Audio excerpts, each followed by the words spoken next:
Som. Boa noite, amados. Graça e a paz de Deus. É uma grande alegria poder estar aqui, compartilhar com vocês essa palavra que o Espírito Santo trouxe, que Ele que vai levar, na verdade, mas também é uma grande responsabilidade. Ainda bem que nós temos o Espírito Santo e Ele que vai conduzir essa palavra aqui. Nas últimas palavras que o Espírito Santo trouxe através do Juarez, o Juarez falou sobre termos um ambiente de unidade, um ambiente de santificação. Isso só é possível alcançar esse ambiente que Deus deseja para nós através de Jesus, através de Cristo. No último domingo ele falou um pouco sobre compreendermos, entendermos o amor de Deus. E o maior símbolo do amor de Deus por nós é Jesus Cristo. Não há símbolo de amor maior que já existiu ou que existirá do que Jesus. E hoje eu quero compartilhar com vocês uma palavra. O tema da palavra é uma vida com Cristo, uma vida cristocêntrica. Nós vivemos, além da nossa natureza ser egocêntrica, nós vivemos num mundo extremamente egocêntrico. Um mundo em que nos leva a viver essa vida egocêntrica, totalmente oposto ao que Cristo deseja de nós. Eu vou usar alguns exemplos aqui, para que a gente possa ver isso mais claramente. O primeiro exemplo que eu vou levar é da fotografia. Até alguns anos atrás, a pessoa que tirava foto, ela não saía na foto. Se ela quisesse sair na foto, ela pedia para alguém tirar. Hoje nós temos as selfies. O celular passou a ter câmera frontal, e é possível a gente tirar foto de nós mesmos. E isso hoje é tão usado, que criaram até acessórios para facilitar a selfie. O mais conhecido é o vulgar pau de selfie, que a gente usa para fotografar. E tem pessoas hoje em dia que tiram mais selfie do que foto convencional. Tem pessoas que, se for analisar, no mês 70%, 80% das fotos são selfies, são dela mesma. Continuando nessa questão da fotografia, nós temos os editores de imagem, o famoso Photoshop, o mais conhecido deles. E muitas pessoas preocupadas com o seu ego, com a sua imagem, usam o Photoshop para editar a imagem. Um tempo atrás eu vi uma reportagem de uma celebridade, tirou uma foto na praia, e ela usou tanto Photoshop no corpo dela, que não aparecia um umbigo na foto. A barriga dela parecia uma mesa, reta, de tanto Photoshop. Por que usa isso? Preocupação com o nosso ego, com a nossa imagem. Um outro exemplo, nos nossos dias atuais, é o espelho. O espelho normalmente é usado para nós nos vermos nele. Há algumas exceções, como o espelho retrovisor no veículo. Os dentistas às vezes usam o espelho para ver os dentes mais no fundo, mas na grande maioria das vezes usamos o espelho para nos ver. E hoje em dia nós vemos as casas cheias de espelho, cada vez mais espelho, na sala de TV, em vários cômodos. Um exemplo talvez mais evidente do espelho, para mim, é o banheiro público masculino. Eu não sou tão velho assim, mas eu sou de uma época que o banheiro público masculino não tinha espelho. E quando tinha espelho, o espelho era na frente da pia, pequeno, tão pequeno que você tinha que se movimentar na frente dele para ver todo o seu rosto. Hoje nós temos banheiros públicos masculinos, em que a parede de frente da pia é cheia de espelho, o espelho pega a parede toda. Tem banheiros públicos que tem já espelho, para que a gente veja a gente de corpo inteiro, uma parede toda, para que eu possa ver de corpo inteiro. Por quê? Porque nós estamos preocupados com o nosso eu, com a nossa imagem, com o nosso egocentrismo. Pedi para colocar aí, eu copiei do dicionário a definição de narcisista. A definição que eu encontrei no dicionário fala o seguinte: que tende a estar completamente centrado em si mesmo, geralmente voltado para a sua própria imagem. Somos ou não somos uma geração narcisista, que nos preocupamos com a nossa imagem, que estamos preocupados com o nosso ego, com o nosso eu? Eu acho que um termômetro muito bom para a gente medir as coisas são as crianças. Eu sou de uma geração em que os meninos, o sonho de todo menino era ser jogador de futebol, astronauta, policial, bombeiro, caminhoneiro, médico. Hoje várias crianças, o sonho dela é ser youtuber, é ser MC, é ser famoso, é ser influencer. Estamos vivendo uma era digital em que as pessoas estão muito mais preocupadas com os likes, com os seguidores. A gente começa a ver vídeo no YouTube, às vezes a primeira frase que a pessoa fala, deixe o seu like, dê o seu like, fazem desafios por like, sorteios e promoções para terem seguidores. Por quê? Estão preocupados com o seu ego, com a imagem. Uma pergunta para a gente refletir: se Deus pedisse para você fazer uma publicação na sua rede social, e Ele te revelasse que essa publicação traria 1000 dislikes e apenas 3 likes, você faria? Você estaria disposto a fazer isso por Deus? Ou a sua imagem ainda está acima de Deus? Estamos também numa fase de coaching, tudo é aconselhamento, é tudo conselho. Hoje tem conselheiro para tudo. E o conselho que a gente mais ouve do mundo, não só de coach, mas de pessoas próximas, às vezes amigos, familiares, é a seguinte frase: você merece ser feliz, faça o que o teu coração tem vontade, seja feliz. Isso tem conduzido pessoas a destruírem casamentos, vidas profissionais, famílias, pessoas sendo magoadas, porque o nosso eu vem em primeiro lugar. Eu vou fazer o que eu tenho vontade, o que vai me fazer feliz. Eu não me preocupo com o próximo, com a pessoa que está do meu lado. Mas será que essa é a vontade de Deus para nós? Será que isso é ser cristão? Eu quero que vocês abram a palavra em Mateus capítulo 16, versículo 24. Vamos ver o que Jesus fala para nós. Qual é a vontade de Cristo para nós? Todas as passagens que nós vamos ler hoje aqui estão na versão NVT, ok? Então está lá em Mateus capítulo 16, versículo 24. Então Jesus disse a seus discípulos: se alguém quer ser meu seguidor, negue a si mesmo, tome a sua cruz e siga-me. Primeira coisa que eu quero dizer é Jesus dizendo aos seus discípulos: se alguém quiser ser seguidor, nós como cristãos somos seguidores de Cristo. A palavra cristão quer dizer seguidor de Cristo. Então essa instrução de Jesus serve para cada um de nós que decidimos ser cristãos e seguir Jesus. E a primeira coisa que Jesus fala para nós é: negue a si mesmo, ou seja, não seja egocêntrico. Você não pode viver uma vida egocêntrica, é a primeira coisa. Uma das coisas que mais me fascina em Jesus é essa franqueza, simplicidade e objetividade dele. Jesus chegou e falou: negue a si mesmo, não importa se você está alegre, se você está triste, se a tua carreira está boa ou não está, se o dia está favorável ou não, você tem que negar a si mesmo todos os dias da sua vida aqui, independente dos seus sentimentos e das suas emoções.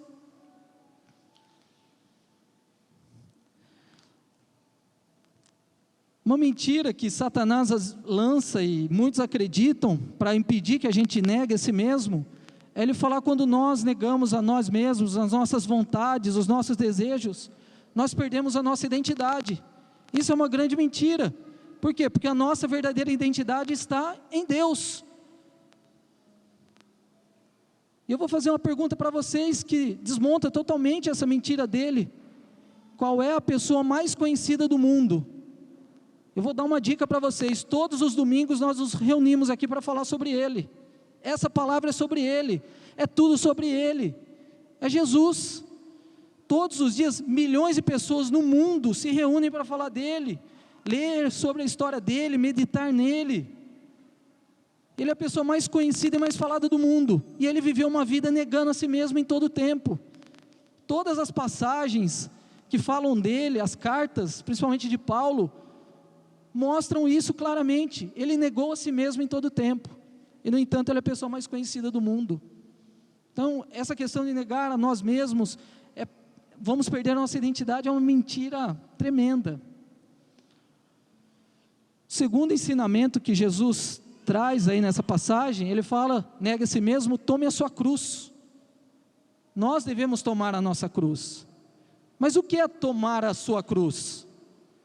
Se eu perguntar para o meu filho, para o Henrique, que tem 5 anos, falar para ele: Henrique, que é tomar a sua cruz? Por que Jesus falou isso? Sabe o que ele vai me responder? Provavelmente, papai, é fazer o que Jesus fez, pegar uma cruz de madeira, pôr nas costas e sair andando com ela igual ele fez. Será que é isso que Jesus quer realmente falando isso? Eu quero que vocês abram lá em Lucas, capítulo 22, versículo 42, para a gente entender um pouco melhor o que Jesus quis falar nisso.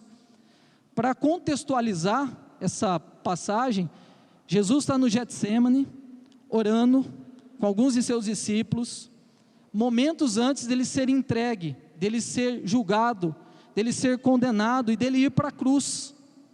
E olha a oração que ele faz para Deus: Pai, se queres, afasta de mim esse cálice, contudo, que seja feita a tua vontade e não a minha.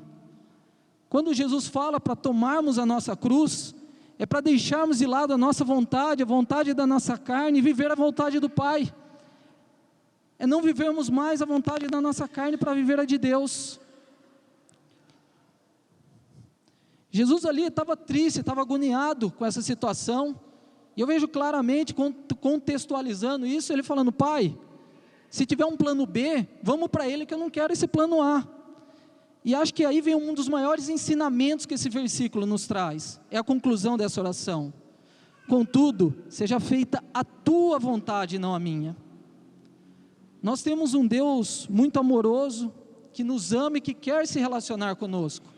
Ele nos dá total liberdade de falarmos com Ele o que nós quisermos, de abrirmos o nosso coração, entregando os nossos sonhos, as nossas aflições, as nossas dificuldades.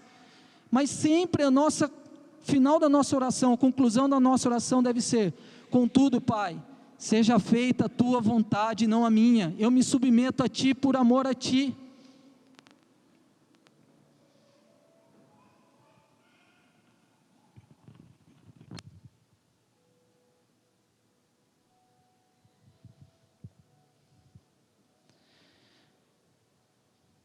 Jesus naquele momento, a gente vê porque, conversando um pouquinho, por que ele não queria ir para a cruz? Porque ele sabia todo o sofrimento que ele teria. Ele passou por um grande sofrimento físico, foi surrado, espancado, crucificado com pregos. Imagina a gente ficar parado aqui, imóvel por um tempo, começa a doer a perna, você tem que movimentar. Imagina ele pregado numa cruz por horas, só podendo movimentar praticamente a cabeça. Foi um terrível sofrimento físico. Teve também o sofrimento emocional. Você imagina, ele era filho de Deus, vivia com Deus, veio para a terra por nós e foi zombado, cuspiram nele. Fizeram uma plaquinha até para colocar na cruz: Jesus Nazareno, rei dos judeus. E ainda na cruz, depois de todo o sofrimento, ainda tinha pessoas que falaram para ele: se tu és o filho de Deus, desce daí, zombando dele. Mas para mim, o maior sofrimento que ele teve foi o sofrimento espiritual. Foi o momento em que ele carregou todos os nossos pecados na cruz. E naquele momento, ele bebeu do cálice da ira de Deus e se separou de Deus. Foi a primeira vez na história, e acredito que o único, em que a Santíssima Trindade se separou, em que Jesus não estava com o Pai. E aqui fica mais um ensinamento para nós, como cristãos. Nós devemos evitar ao máximo nos separarmos de Deus, nos desligarmos de Deus. Nós devemos viver a nossa vida aqui, querendo em todo o tempo viver com Deus, estar com Ele, estar na presença dEle, nos relacionarmos com Ele. Esse é o desejo de Deus e esse deve ser o nosso desejo como cristãos. Devemos desejar mais do que tudo no mundo, estarmos na presença de Deus. O que eu posso dizer para vocês é que não há cristianismo sem relacionamento com Deus. Pode dizer o que for, mas o cristianismo sem relacionamento com Deus não é um cristianismo. O relacionamento com Deus é a base de todo o cristianismo. E eu acredito que esse relacionamento com Deus é a chave para a gente viver uma vida de obediência a Ele, nos submetendo à vontade dEle. Por que eu acredito nisso? Porque se nós nos relacionarmos com Deus, nós vamos conhecê-lo. Conhecendo Deus, é impossível não amá-lo. É impossível não amá-lo. E a partir do momento que a gente passa a amar Deus verdadeiramente, a gente quer agradá-lo, e aí a gente passa a obedecer e viver a vontade dEle. Então uma grande chave para a gente viver uma vida de obediência a Deus, nos entregando a Ele, é viver uma vida tendo um relacionamento com Ele, como Jesus teve. Quantas passagens na Bíblia nós não vemos Jesus se afastando do povo e até dos discípulos, para ir orar sozinho no monte, para ter um tempo com o Pai. Muitas vezes ele saía no meio da noite, deixava os discípulos dormindo, ia ao monte orar para Deus. É essencial termos um relacionamento com o Pai. Estamos vivendo esse momento aí de pandemia, então os shows estão proibidos, a maioria dos shows. Mas eu lembro antes da pandemia, quando tinham os grandes shows aqui no Brasil, bandas internacionais, popstar vinham. Normalmente tinha uma reportagem da mídia sobre o show, e eles entrevistavam pessoas na fila, pessoas que passavam 2, 3 dias dormindo ao relento, numa barraca, se alimentando precariamente. Para quê? Para que eles entrassem no estádio, o local do show, e pudessem ficar o mais próximo possível do palco, estar mais próximo possível de Deus não, dos ídolos dele, do popstar. E nós fazemos loucuras por Deus? Somos capazes de fazer loucuras por Ele? Se nós o amamos intensamente, nós fazemos isso? Às vezes nós temos dificuldade de fazer 15 minutos de tempo a sós com Ele, ou separar 20 minutos do nosso dia para fazer uma leitura bíblica, para meditar na palavra, para conhecer Jesus. Muitas vezes trocamos a Bíblia ou esse tempo a sós pela internet, rede social, série, filme, sono. Não que essas coisas sejam ruins, elas não são, mas a partir do momento que elas tomam o lugar de Deus na nossa vida, se torna um pecado. Deus está ali nos querendo, nos desejando. Ele criou todo o universo, tudo que existe, Ele criou e está sob o controle dEle, e nós temos acesso a Ele, e muitas vezes nós trocamos isso por coisas banais. Nós devemos fazer loucuras por Deus, e principalmente pela sua presença. Nós devemos desejar a Deus mais do que tudo, devemos amá-lo sobre todas as coisas. É isso que a palavra dele nos fala, e é isso que nós devemos buscar. Quando Jesus nos ensinou sobre a oração, Ele deu 2 ensinamentos principais. O primeiro: entra no seu quarto, vai no secreto e ora com o teu Pai. Tenha um relacionamento com Ele. E o segundo ensinamento é o que ficou muito famoso como a oração do Pai Nosso. Então ele fala, né? Pai nosso que estais nos céus, santificado seja o teu nome, venha a nós o teu reino, seja feita a tua vontade. Nós devemos, mais do que viver a vontade de Deus, desejar a vontade dEle, ao ponto de na nossa oração sempre pedir pela vontade dEle em nossa vida, desejar viver a vontade dEle. E se alguém ainda não se convenceu de que deve obedecer a Deus e viver a vontade de Deus, deixando as suas vontades de lado, eu vou dar mais 3 motivos. Deus nos ama tremendamente, Ele quer sempre o melhor para nós. Deus vê tudo, muito além do que nós vemos. Ele já sabe o que vai acontecer amanhã, e às vezes a gente não sabe o que nós vamos comer daqui a pouco, depois do culto. Nós vamos decidir depois, nem sabemos isso, mas Deus já sabe o que vai acontecer amanhã. E o terceiro é que a palavra dele fala que a vontade dele é boa, perfeita e agradável. Então por que temos tanta dificuldade de obedecer a Deus? Eu entendo de 2 maneiras, principalmente isso. Eu acho que tem vários motivos, mas 2 principais. É o nosso egoísmo, o nosso egocentrismo, de queremos estar no controle de tudo, de queremos fazer as coisas do nosso jeito, da nossa maneira. E o segundo é quando nós não entendemos, porque Deus não é obrigado a revelar sempre o motivo do porquê Ele está pedindo algo, e a gente acha que vai sofrer, que vai passar por dificuldade, e que a vontade dEle às vezes é diferente da nossa, e isso vai trazer dificuldade para a nossa carne, vai trazer sofrimento para ela, e aí a gente acaba não fazendo.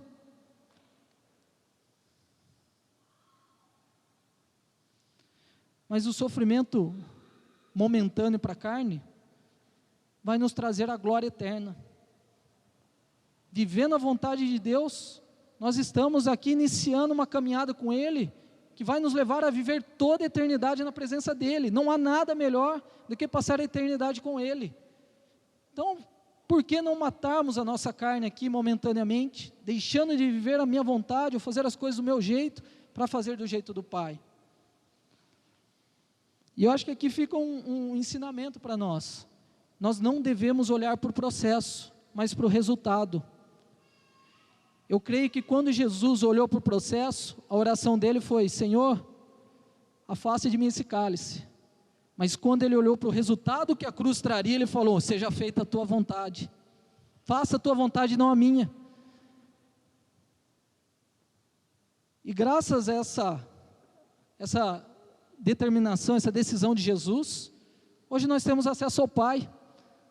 Hoje nós temos uma vida maravilhosa com Deus, porque Jesus decidiu obedecer a Ele, ir para a cruz.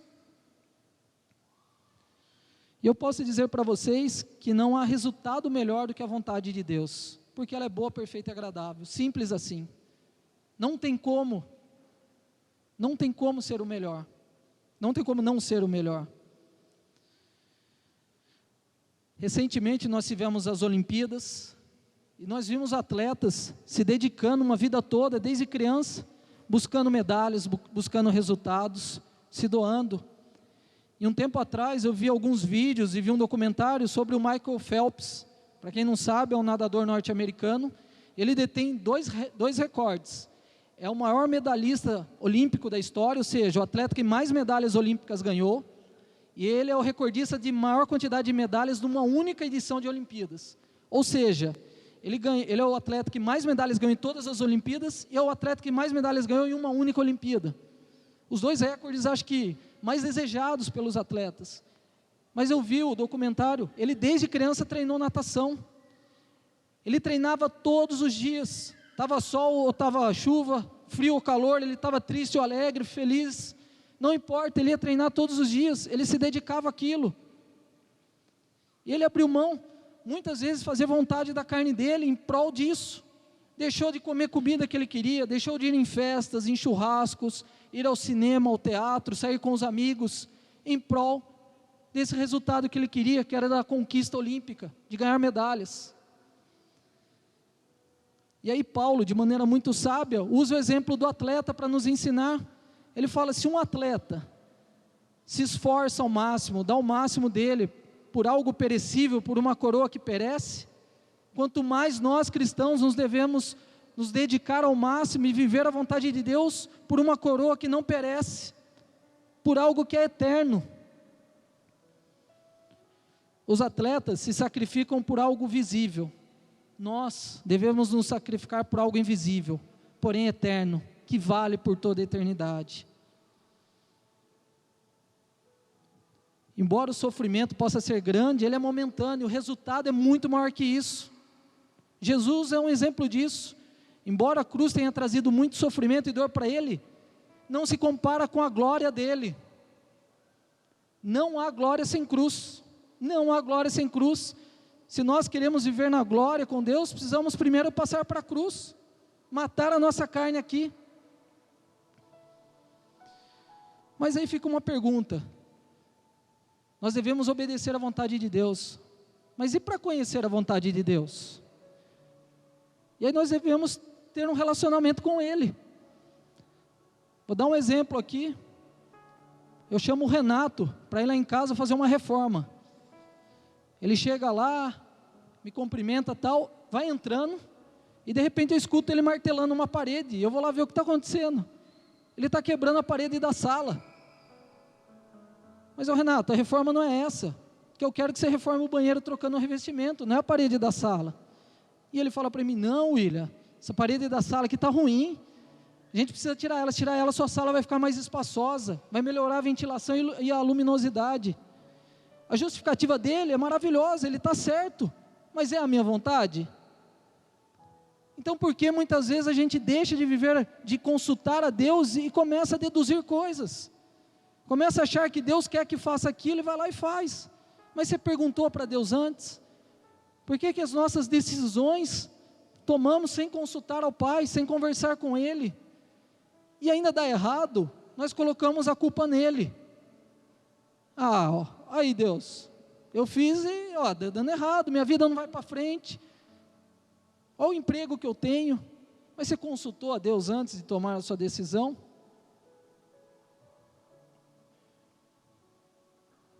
Muitas vezes nós fazemos, achando ainda que estamos obedecendo a Deus, mas não consultamos Ele antes para saber.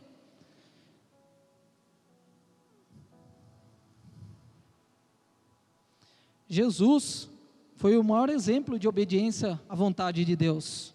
Como cristãos nós devemos segui-lo.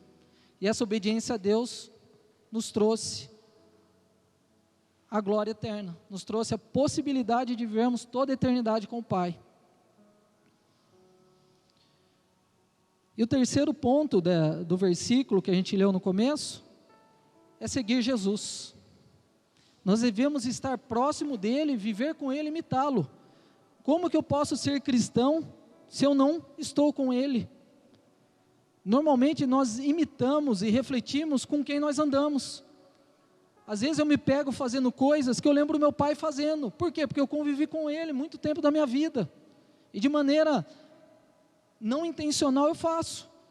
Então, se nós queremos imitar Jesus, nós devemos segui-lo. Se nós queremos ser cristãos, nós devemos segui-lo. Muitos imaginavam que quando Cristo viesse, a lei seria abolida, ou ela seria facilitada. Mas Jesus elevou o padrão. A palavra falava, não adulterarás. Que Jesus fala de adultério.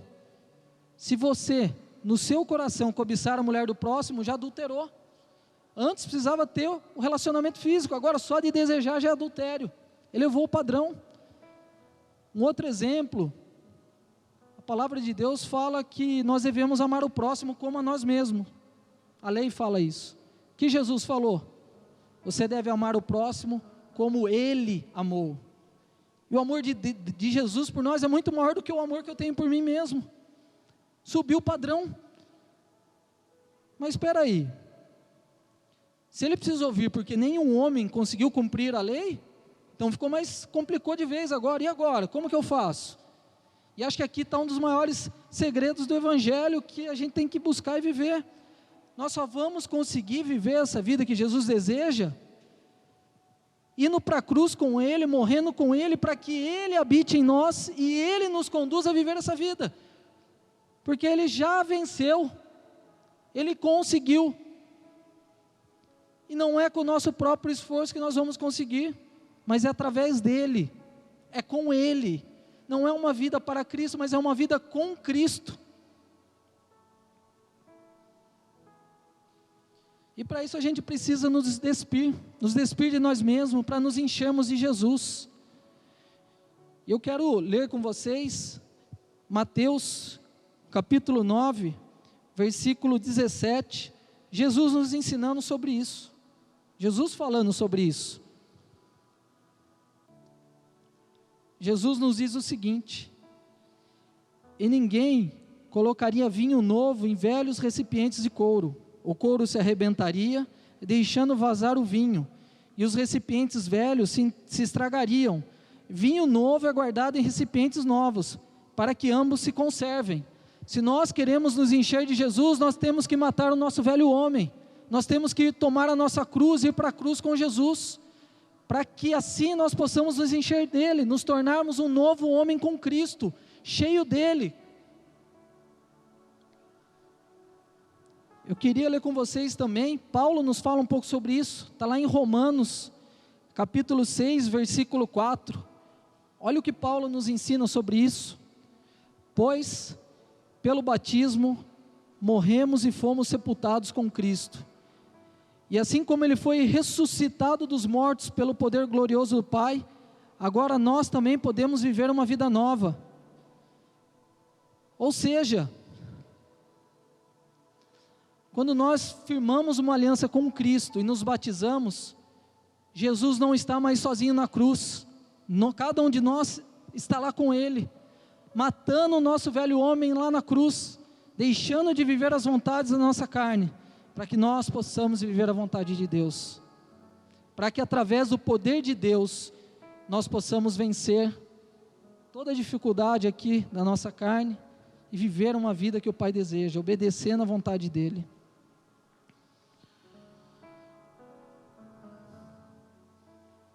Nós precisamos matar a nossa carne na cruz, para que Deus possa habitar em nós, para que possamos viver verdadeiramente uma vida com Cristo. E eu quero agora contar para vocês 2 ilustrações que eu ouvi de um pastor americano, infelizmente eu não lembro mais o nome, e que nos ajudam a entender um pouco mais sobre isso.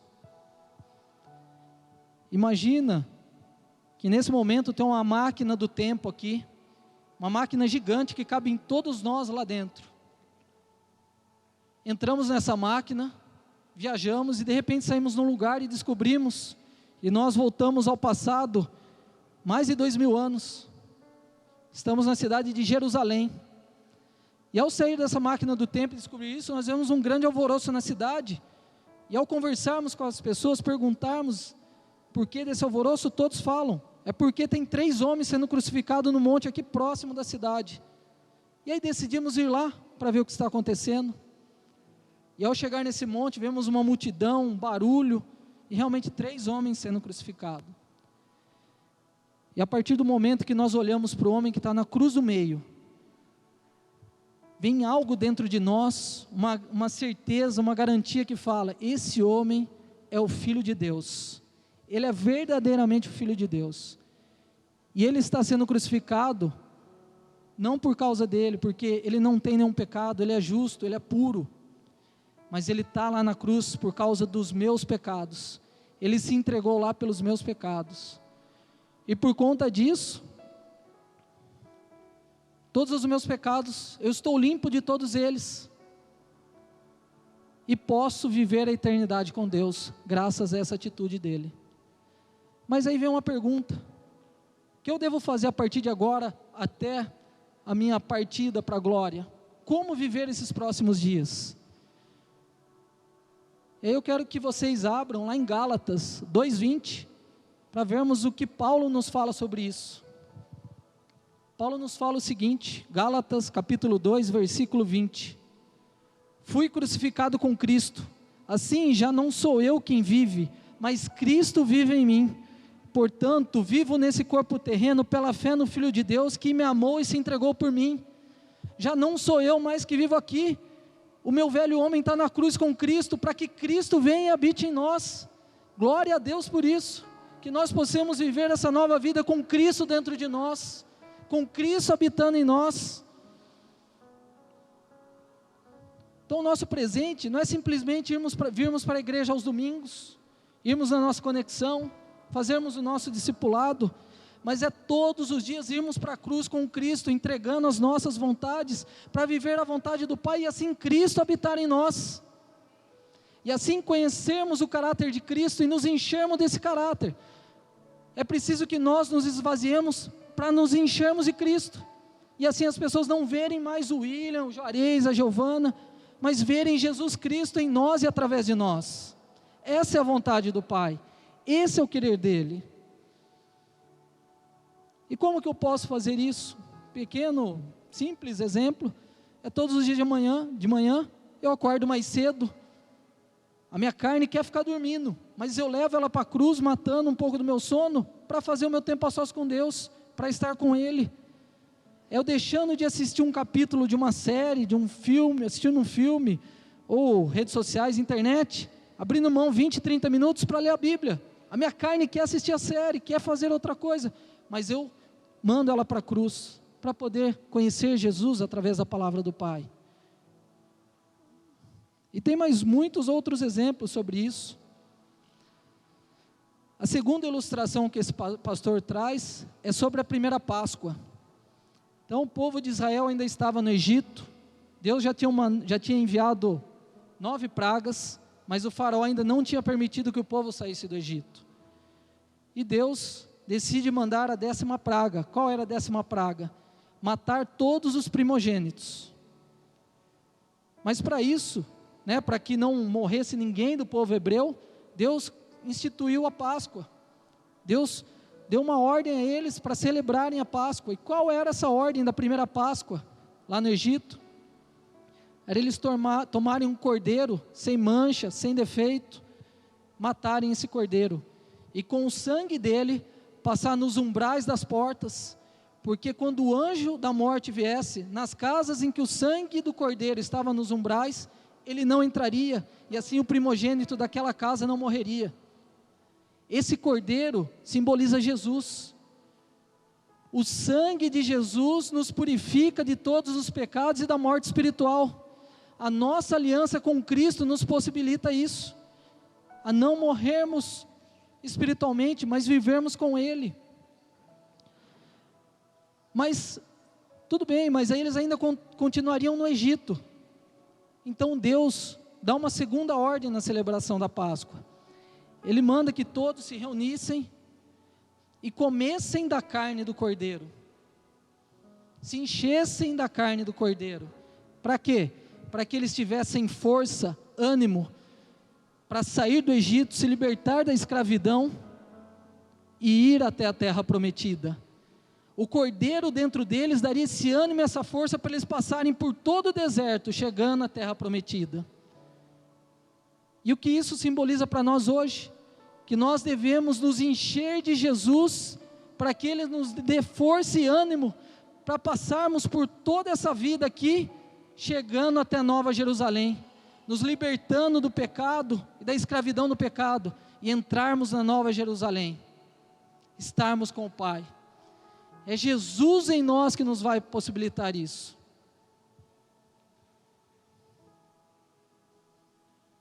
Como nós fazemos isso? Eu acabei de falar, mas contemplando Jesus. Eu só me torno semelhante àquilo que eu contemplo. Como que eu contemplo Jesus? Me relacionando com Ele, conversando com Ele, lendo a palavra que me fala sobre Ele, que é a Bíblia, para que eu possa começar a me encher dEle, assim, não viver mais eu, mas Cristo verdadeiramente viver em mim.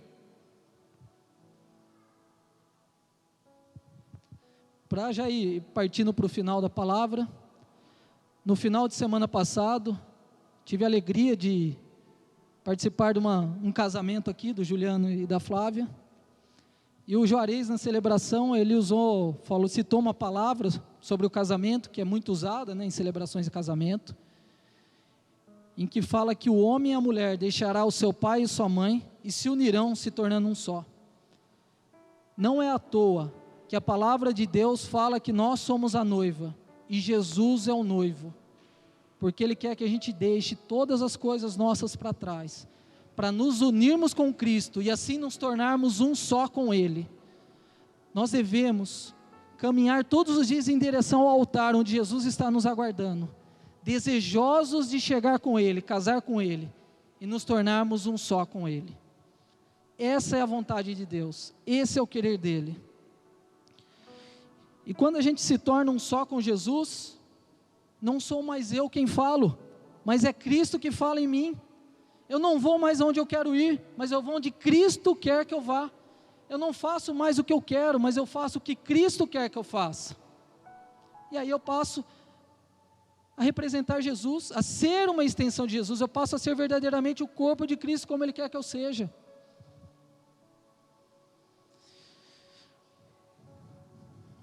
O Espírito Santo, hoje Ele nos convoca para algo, Ele nos clama algo através dessa palavra, Ele está nos chamando para abandonar o cristianismo raso que às vezes nós temos vivido, e vivermos um cristianismo profundo, irmos mais fundo nele, na palavra dEle. Deus quer mais de nós, Ele não quer um relacionamento mais superficial, Ele quer um relacionamento profundo com Ele, íntimo com Ele, de passarmos todo dia com Ele, de estarmos com Ele todos os dias. Ele não quer mais só uma parte minha, uma área da minha vida. Ele quer que eu me entregue inteiro a Ele, todas as áreas da minha vida. Ele me quer por inteiro, Ele me deseja por inteiro.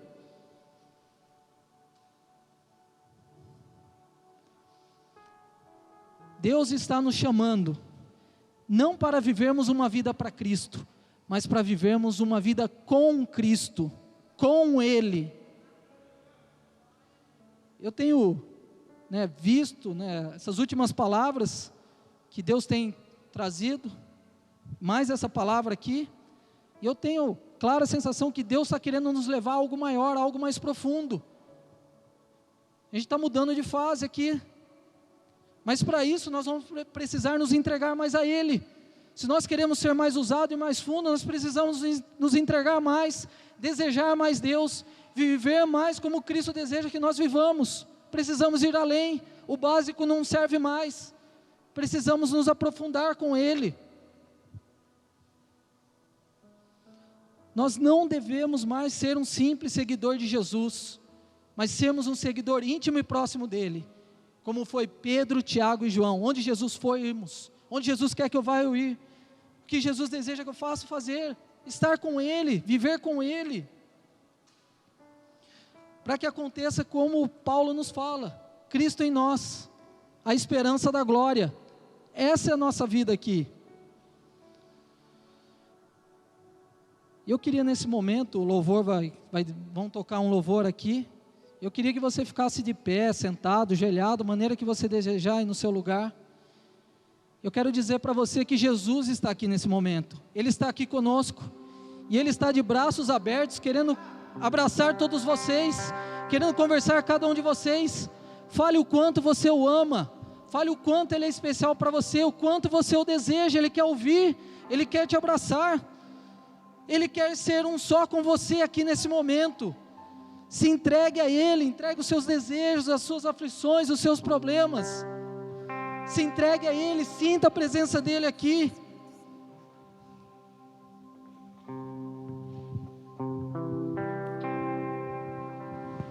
Ele abriu mão de sua glória, sangrou no madeiro por mim, me conectou, salvou, curou. Ele me deu um destino, uma capa e um pouco de vinho. Ele me deu unção, cajado e pão. Pôs um anel em meu dedo e me tirou o medo. Novas sandálias pra suportar o ID. Pôs um anel em meu dedo e me tirou o medo. Novas sandálias e disse: vai.